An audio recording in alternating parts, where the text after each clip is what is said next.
Hello, everyone. My name is Mark. Welcome back to Mark's Remarks. Today, I'm going to read a review for the book of photography called Created Equal by Mark Liata. Hope you guys enjoy. It was a wet and rainy day yesterday, too wet for me to ride my bike, so I walked to the university library. One of my Instagram friends reminded me of the YouTube channel Soft White Underbelly, and I was on my way to check out the channel owner's first book. My friend directed me to videos about the Whitakers, a family of inbred and deformed people with varying levels of mental competency. Mark Liata, behind the camera in the video, speaks with them, asking them questions, to which one family member, Ray, barks in response. Yes, like a dog.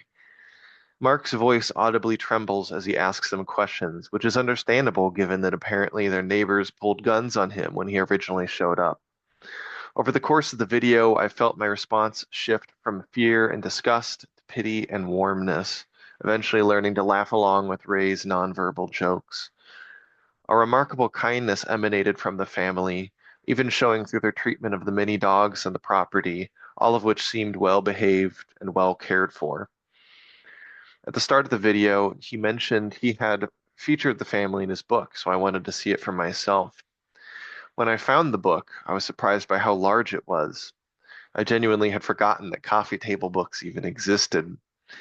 Each image is about a foot wide by a cubit tall, and they're all in black and white. The preface, an essay written by Ingrid Sischke, is mostly forgettable. The contents of the book are not. The presentation, however, could use some work. Li- Liata or Laita, I don't know how to pronounce his last name. I'm just going to keep saying it the way I've been saying it. Too bad. Mark has laid out the diptychs, or two images facing each other, taking up the entire page. Diptych as opposed to a triptych. Immediately, I noticed a contrast between this and Richard Avedon's work in Nothing Personal, which featured regular disparities between the sizes of images on right and left pages. The choice of varying sizes versus uniform sizes is a political one. Avedon and Baldwin are not afraid to acknowledge the disparities in privilege and power between their subjects, and they often feature white supremacists and racists as larger than life. One particular photo of neo-Nazis has them taking up two whole pages, and another of the racist Leander Perez is extremely zoomed in.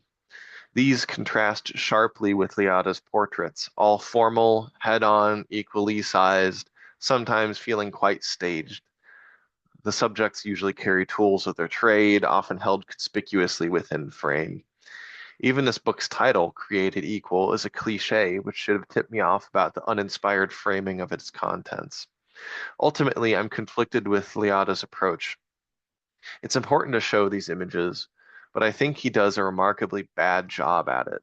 At the bottom of each image, he gives a title which he came up with, the subject's name, if they provided it, the location, and the date.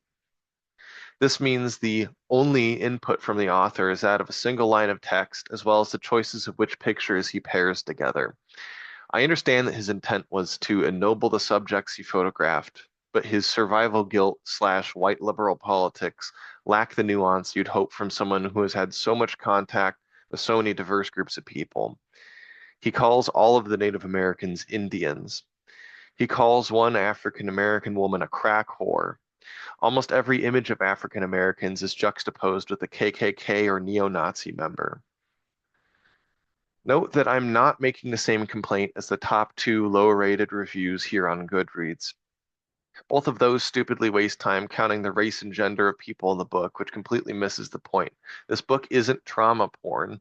It definitely contains its fair share of traumatized people, but rather than reveling in their trauma, it instead negates it by pairing them with successful or clean or normal people. Too many of the image pairings have a straightforward, sometimes groan-inducing logic behind why they were paired. For example, a new Marine about to go off to war and an old Vietnam vet with no legs. Or a pair of Amish teenagers and a pair of punk teenagers. Too often, any nuance is lost by Liata's straightforward linear juxtapositions. In Nothing Personal, the pairings vary from straightforward to opaque. The variation causes that book to be vastly superior, vastly aesthetically superior, whereas the homogeneous tone of this book threatens at every turn to make it cliche. The photos are all technically well done, but they lack any feeling. A wide range of a wide array of body types, levels of undress, and unemployment can be found, but too often they're paired in cliched ways, like a cold Wisconsin couple all bundled up next to, you guessed it, two nudists. I can't help but think that removing the captions entirely would have helped this book immensely. The last section of the book features miniatures of the photos with the original caption and sometimes an additional blurb where or how the photos were taken.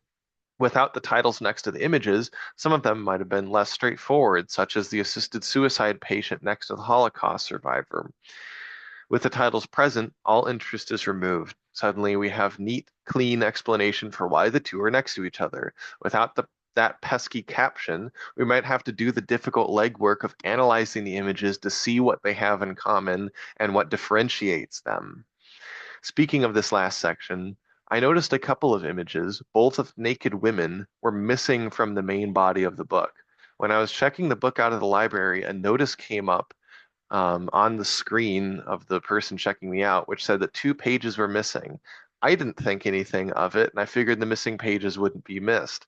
When I got to the end with the miniature photos and expanded captions, I suddenly understood why they were missing. Perverts. Ironically, the pairings that resulted from the missing pages felt much more interesting than the majority of his hackneyed cliches. They forced me to ponder what the two had in common and what they lacked.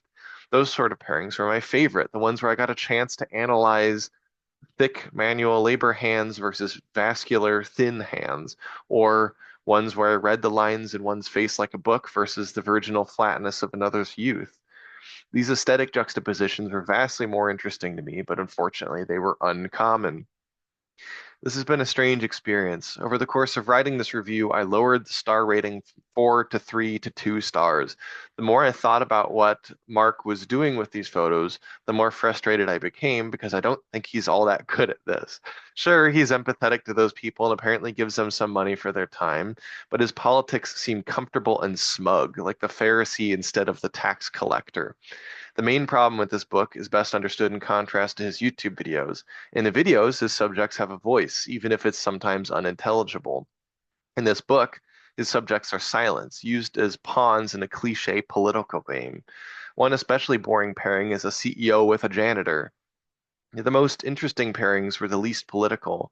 Ones where people happened to pose in ways which mirrored each other, or where people shared surprising facial similarities, despite being unrelated.